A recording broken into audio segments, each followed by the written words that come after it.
we said diameter equals 2r. We can write this here to remind ourselves.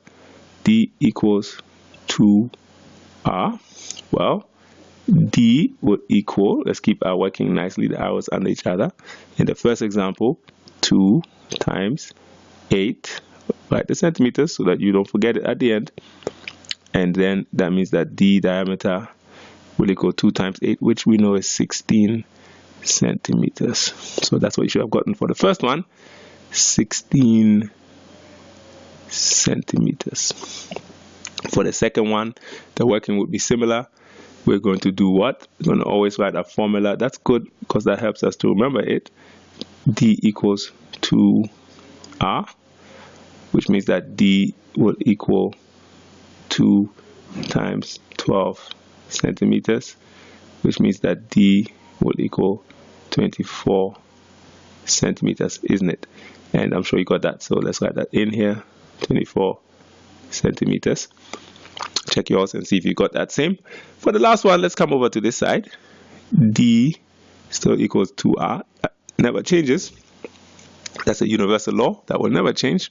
So we can say that D equals 2 times 4.5 centimeters.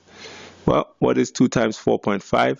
D will equal, well, I always advise you, if you can do it in your head, good, and if you're confident, good. But if not, you can always come and work it out doing your multiplication. You can just come to the side, 4.5 times 2. Well, 5 times 2 is 10, you write a 0, carry a 1. 4 times 2 is 8, plus the 1 gives us 9.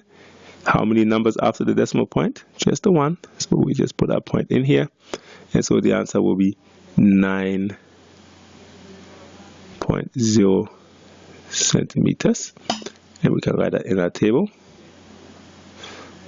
I'm sure the first two everybody got.